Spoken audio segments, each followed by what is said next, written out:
3 дена откако талибанците ја презедоа власта во Кабул со барање за учество во управувањето, во политиката и во економијата, афганистанките во северниот дел на престолнината излегоа на протест.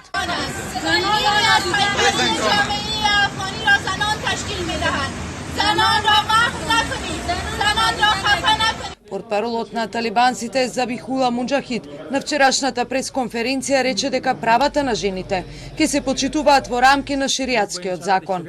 Но афганистанците се скептични, бидејќи се сеќаваат на претходното владење од пред 2 децении, кога жените беа затворени во своите домови, телевизијата и музиката беа забранети, а осомничените криминалци беа камшикувани, осакатени или погубени пред очите на јавноста.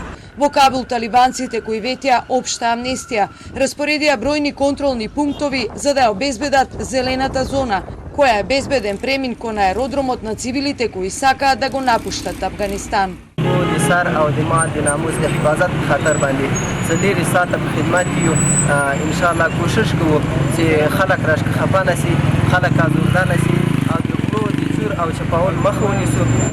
Огромен е бројот на афганистанците кои очајно се обидуваат да полетаат од аеродромот во Кабул каде настана целосен хаос. Некои од нив за кои немаше место во авионите се качија дури на покривите на леталата. Синоќа во Афганистан после 2 децении од екзил се врати и коосновачот и политички лидер на талибанците Абдул Гани Барадар. Тој им се придружи на борбите на муџахедините против советите во 80-тите, но поради неговата бруталност го викаат Касап. Со истрели во воздух, талибанските борци денеска ги смируваат демонстрантите во источниот афганистански град Алалабад, кои со дигнато национално знаме излегоа на антиталибански протести.